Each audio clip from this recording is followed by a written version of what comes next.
আমাদের জন্য ভালো নয় দিদি, অন্যের জন্য ভালো নয়। হ্যাঁ কমলা মা, তুমি একদম ঠিক বলেছ। আমি এখন বুঝতে পারছি। সেই দিনও গাড়ি চালানোর সময় অন্য একটা গাড়িকে প্রায় ধাক্কা মারছিলাম। ওরে বাবা! টেনশনে গাড়ি চালানোর সময় কোন গাড়ি পাশে আসছে, কোন গাড়ি সামনে আর পেছনে রয়েছে আমি তো কিছুই খেয়াল করতে পারছি না। আমিও বেশ কয়েকটা দিন ধরে নিজের জন্য একটা ড্রাইভার অ্যাপয়েন্ট করবো এই কথাই ভাবছিলাম। আর এখন তুমিও এই কথা বললে। কিন্তু আসলে প্রবলেমটা হলো যে সব ড্রাইভাররাই হঠাৎ করে কাজ ছেড়ে চলে যায়, কোনো কিছু না বলে লিভ নিয়ে নেয়, গ্রামে চলে যায়, তারপর ফিরে আসে না। আমরা সব সময় ড্রাইভারকে এড়ছে না, ওড়ছে না এই বলে নিয়ে নি। ওদের দায়িত্ববোধ থাকে না মা। কোনো কাজ না থাকলে এখানে আসে, আবার কোনো ভালো কাজ পেলে এইখান থেকে ছেড়ে চলে যায়। সেই জন্য মা, কাজে নেওয়ার আগে দেখে বুঝে কথা বলে তারপরে নেওয়া উচিত। সত্যি বলছো কমলা মা। ধরো তো, আমি এক্ষুনি মিস্টার শিবাকে ফোন করছি।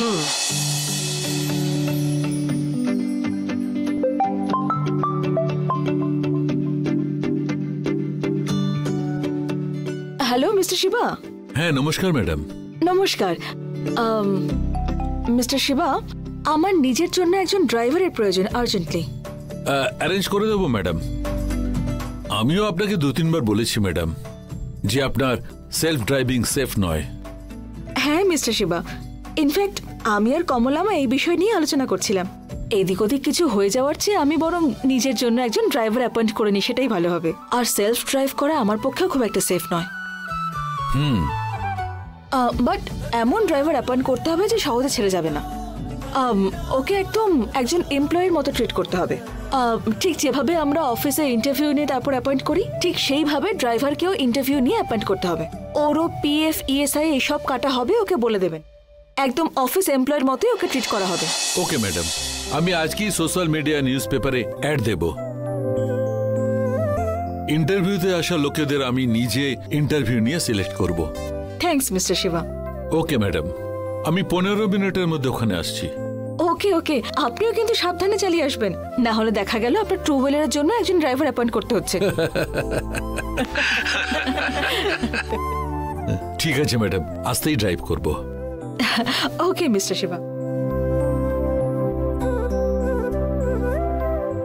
কমলা মা, এবার আসি। এসো দিদি।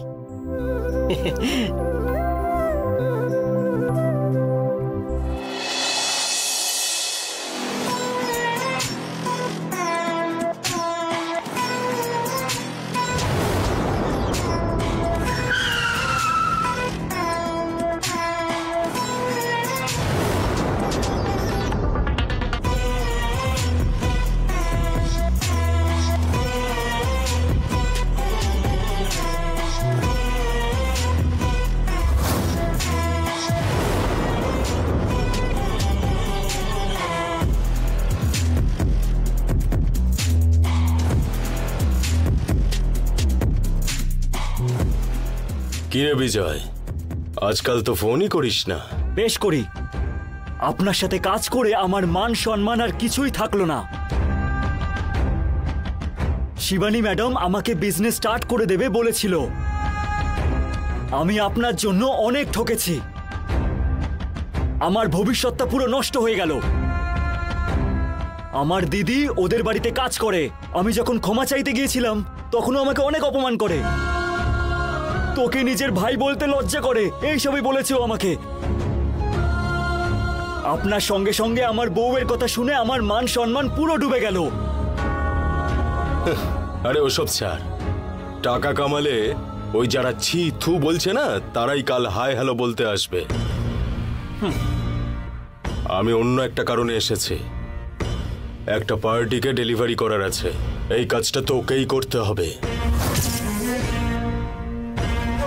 এই, তোর কি মাথা খারাপ আছে নাকি?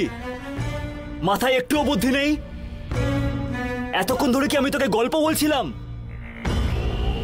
তোমাদের সাথে মিশে স্মাগলিং করতে গিয়ে আমার জীবনটা পুরো বরবাদ হয়ে গেল, জানো তুমি? আবার আমাকে তুমি সেই একই কাজ করার কথা বারবার বলছো।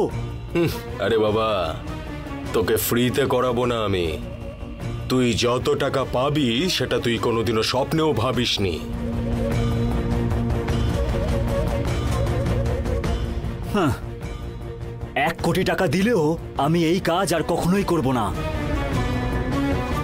তুমি যদি এইভাবেই কথা বলতে থাকো, গাড়িটা আমি সোজা পুলিশ স্টেশনে নিয়ে গিয়ে দাঁড় করাবো। চুপচাপ এখান থেকে চলে যাও। ঠিক আছে, গাড়িটা সোজা থানায় নিয়ে চলে যা, তারপর দেখ।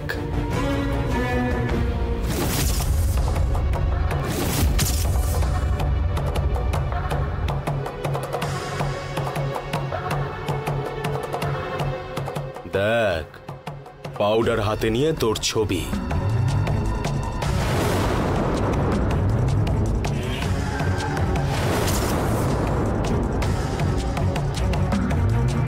দশ বছর ধরে তুই এই কাজটা করছিস বলে তোর এই ছবিটা আমরা দেখাবো। এই একটা সাক্ষী যথেষ্ট, কমপক্ষে হলেও 10 বছর তো তোর জেল হবেই।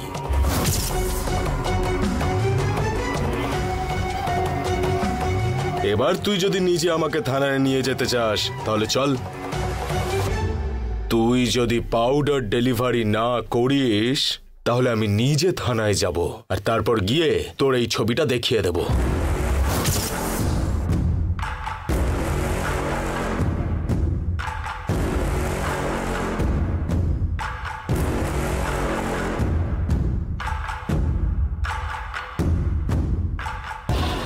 ঠিক আছে, এটাই শেষবার, কিন্তু এরপর তুমি আর কোনোদিন আমাকে কাজের কথা বলবে না। গুড।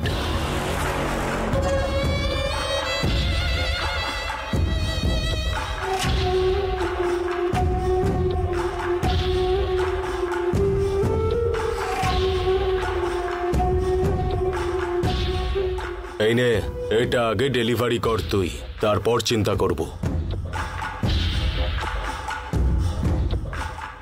আর এই নাম্বারটা নোট করে রাখ।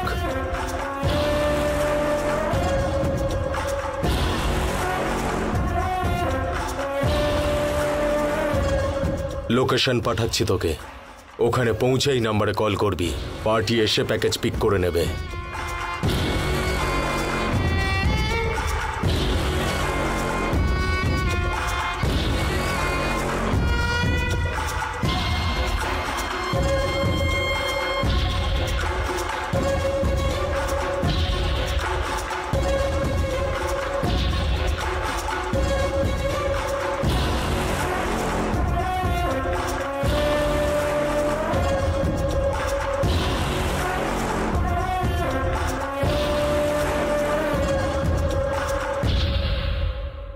শেষবারের মতো এই কাজটা করব, তারপর আর কখনোই না।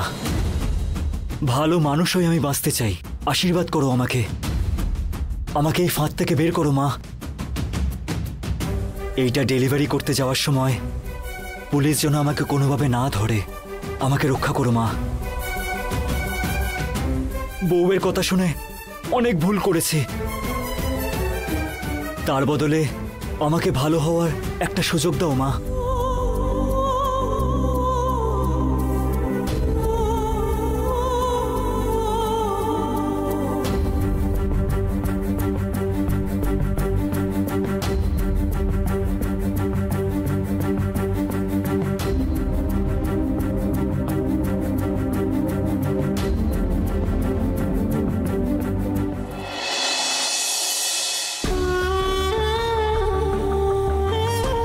নন্দিনী, নন্দিনী, কি হয়েছে মামা? তোর বর কোথায়? কই জানি না মামা, শোরুমে গেছে হয়তো। আরে কি বোকা, কি বোকা! আরে তোর বর কোথায় আছে, কোথায় যাচ্ছে সেটা তোর জানা দরকার। একটা ব্যাপার জানিস, তোকে না জানিয়ে ও ব্রাউন সুগার ডেলিভারি করতে গেছে। আমি অন্য একটা জায়গা থেকে ইনফরমেশনটা পেলাম। আমাকে কেন ছেড়ে গেছে? কখনো তো এইভাবে আমাকে ছেড়ে দিয়ে যায় না। কি রে নন্দিনী, ও তো সব সময় যেখানেই চাই তোকে নিয়ে যায়, তাহলে আজকে ও একা চলে গেল কেন? বরকে নিজের হাতের মুঠোয় রাখতে হয়। ও যে জিনিসটা ডেলিভারি দিচ্ছে তার জন্য কত টাকা পাবে সেটা কি কখনো তোকে এসে বলবে? তুই যদি ওর সাথে যাস তাহলে টাকা দেওয়া নেওয়া সবকিছু তোর কন্ট্রোলে থাকবে। এর আগের বার তো তুই হীরের নেকলেস নিয়ে এসেছিলি, এবারে ও একা গেছে। ও কি তোকে সব টাকা দেবে মনে করেছিস?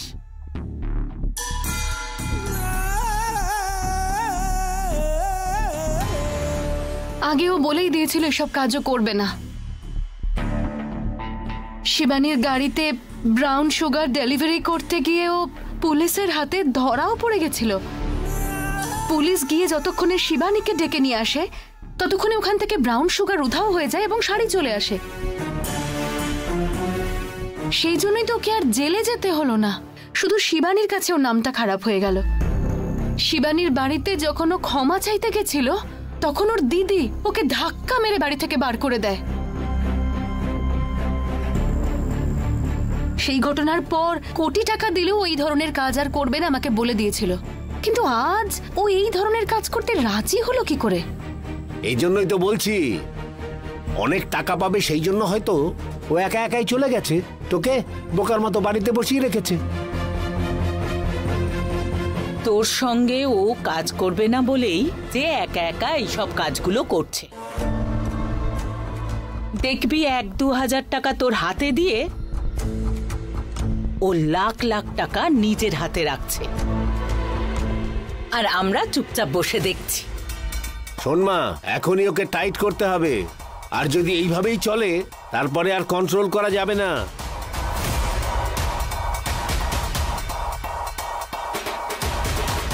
ও যা খুশি করুক না কেন, তোকে একবার বলা তো উচিত। তোকে সঙ্গে নিয়েই সবকিছু করতে হবে। ও ওই ধরনের ছেলে নয়, আমাকে না জানিয়ে ও কোনো কাজ করে না মামা। আরে ছেলেরা প্রথম প্রথম এইরকমই থাকে, আর তারপর ধীরে ধীরে নিজের আসল রূপে ফিরে আসে। ওকে প্রথম থেকে আমাদের হাতে রাখতে হবে, হাত ছাড়া হলেই ও কিন্তু আমাদের কথা আর শুনবে না।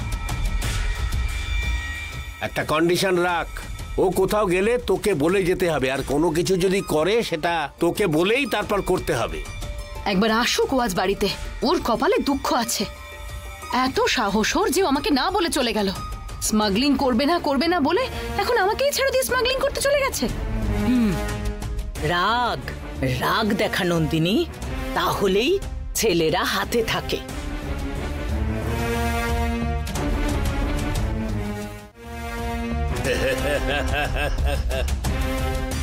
দেখ অনুজা, ও স্মাগলিং করে টাকা কামালে আমরাই তো খরচা করব, আর কোনোভাবে যদি পুলিশের হাতে ধরা পড়ে যায় ওর সঙ্গে আমাদের কোনো সম্পর্ক নেই বলে দেবো। ও কি করে, কোথায় থাকে, আমরা কোনো কিছুই জানি না। ঠিক বলেছ দাদা, একদম ঠিক বলেছ। আচ্ছা ঠিক আছে, খিদে পেয়েছে, কিছু খেতে দে। আরে তোমার সব সময় একই কথা, খাওয়া খাওয়া আর খাওয়া। চলো দিচ্ছি। চল।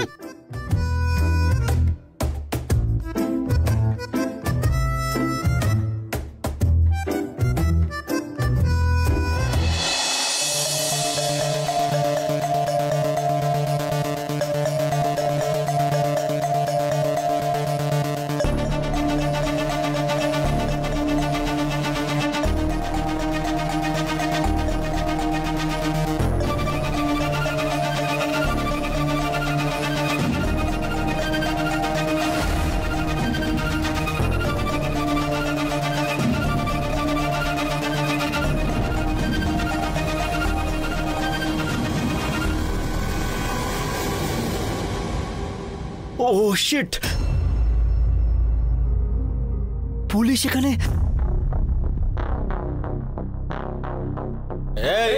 দাঁড়া বলছি, দাঁড়া দাঁড়া দাঁড়া, এই দাঁড়া।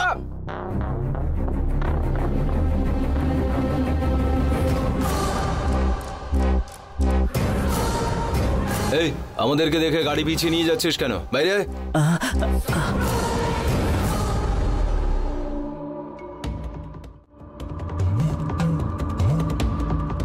বেরিয়ে আয়।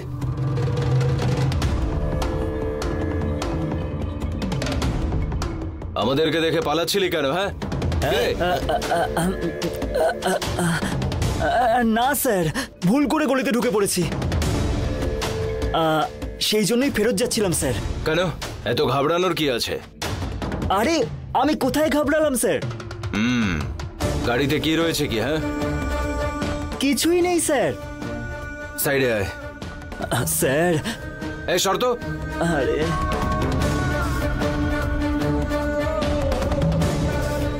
না, এখানে কিছু নেই।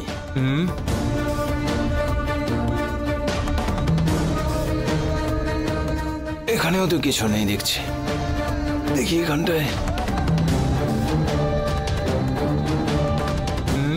এই গিয়ে ডিকিটা খোল, আমি চেক করব।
স্যার ওই দেখুন, একজন হেলমেট ছাড়া গাড়ি চালিয়ে আসছে।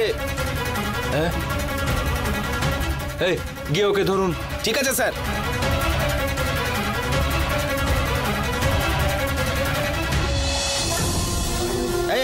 এই দাঁড়া দাঁড়া বলছি। এই দাঁড়া দাঁড়া। এই বাবা গো! এই বাবা! এই কি হলো, কি হলো? ঠিক আছো, ঠিক আছো তো? আরে এই দাঁড়া স্যার, আমার চলো নিয়ে চলো দেখি। স্যার আসুন স্যার। চলো চলো চলো আসো। আস্তে আস্তে আস্তে বসো, এখানে বসো। খুব বেশি আঘাত লাগেনি তো তোমার? কোমরে খুব জোর লেগেছে আমার স্যার। আর কোথাও লাগেনি তো? পায়ে লাগেনি তো তোমার? হ্যাঁ স্যার, অল্প তো লেগেছে। এই ভাই, জল এনে দাও তো। আনছি স্যার। হ্যাঁ, কিচ্ছু হবে না, কিচ্ছু হবে না, বসো। চিন্তা করো না, কিচ্ছু হবে না। ভালোই হয়েছে এটা দেখতে পাইনি। হসপিটালে যাবে? যেতে চাই স্যার।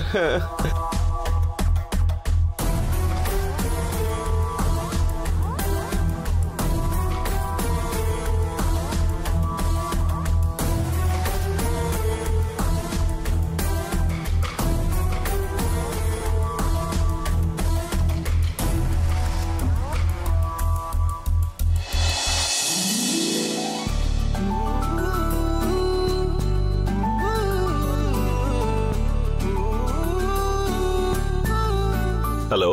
হ্যাঁ দাদা। শোন, ট্রিপ শেষ হওয়ার সঙ্গে সঙ্গেই পেমেন্ট নিয়ে তুই অফিসে আসবি কিন্তু। ঠিক আছে দাদা। আর ওরা যদি কাল দেবো পরশু দেবো বলে, শুনবি না। না দাদা। তারপরে কাজ ছেড়ে ওদের পেছনে পেছনে আমাদের ঘুরতে হবে। হ্যাঁ দাদা। উনি যদি সঙ্গে সঙ্গে টাকা না দেয় আমাকে কল করবি। মাথায় ঢুকিয়ে নিয়েছিস? ঠিক আছে দাদা। ঠিক আছে। ভৈরব। ও স্যার, নমস্কার, কেমন আছেন? ভালো আছি ভৈরব। কতদিন পর আপনি আজকে অফিসে এলেন। আমার তো অফিসে আসার প্রয়োজন নেই ভৈরব। তুমি খুব ভালো করে ট্রাভেলসের ব্যবসা চালাচ্ছ। কয়েক মাস আগেই শুরু করেছো, এখন 50টা গাড়ি কেনার মতো অবস্থায় এসেছো। তুমি খুব ভালো মানুষ, খুবই সৎ মানুষ, সেই জন্যই তোমার ভরসায় টাকা লাগিয়েছি। কিন্তু তোমার এত ট্যালেন্ট আছে আমি জানতাম না। সত্যি তোমার উন্নতি দেখে আমার খুব আনন্দ হচ্ছে। স্যার, এসবই আপনার জন্য। আমাকে আপনি বিশ্বাস করেছেন। আজকালকার দিনে কে স্যার অপরিচিত আমার মতন একজন ব্যক্তির ভরসায় লাখ লাখ টাকা ইনভেস্ট করে দেয় বলুন তো? কোনো ব্যাপার নয় ভৈরব। স্যার, হ্যাঁ? আপনাকে এখানে বসতে হবে স্যার। আমি তো ওখানে বসতে পারবো না ভৈরব। এই অফিসের বস তুমি, ওই চেয়ারে একমাত্র তুমিই বসতে পারো। এই ট্রাভেলসের ব্যবসাতে 90% খাটনি তোমার, বাকি ওই মাত্র 10% আমার। ওই ভগবান একটা কঠিন সময়ে তোমার সঙ্গে আমার পরিচয় করিয়ে দিলেন। আজকেও কোনো অটোওয়ালা আমাকে ছিনতাই করছে দেখলে আমি খুশি হব। এসব কি বলছেন স্যার? ডাকাতি করা একটা লোককে দেখে আপনি খুশি হবেন? সেই দিন ওই ডাকাতি করার চেষ্টা না করলে তোমার সঙ্গে আমার পরিচয় হতো? তোমার মতো ভালো লোকের কি পরিচয় পেতাম? গুরুজনেরা বলে থাকে কোনো লোকের সঙ্গে যদি দেখা হয় বা পরিচয় হয় তার পেছনে কোনো একটা মানে আছে, তার কোনো একটা কারণ থাকে। কারণ ছাড়া কিছুই হয় না। সেই দিন ওই ডাকাতি করার কারণটা আমি জানতে পেরেছি। এই সবই আপনার বড় মনের পরিচয়। তুমি আগে বসো ভৈরব। কোনো ব্যাপার না স্যার। দেখো, তুমি না বসলে আমি না বসে হাত ফোল্ড করে তোমার সঙ্গে কথা বলবো। স্যার, আমার এইটুকুই ইচ্ছে যে আপনি অন্তত একবার এই চেয়ারটাতে বসুন স্যার। এটা সম্ভব নয় ভৈরব। সিংহাসনে রাজাকেই বসতে হবে, মন্ত্রীর বসতে নেই। তুমি হচ্ছে শিবানী ট্রাভেলসের রাজা, আমি হচ্ছি মন্ত্রী।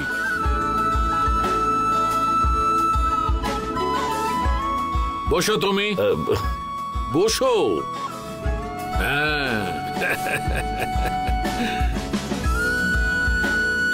হ্যাঁ,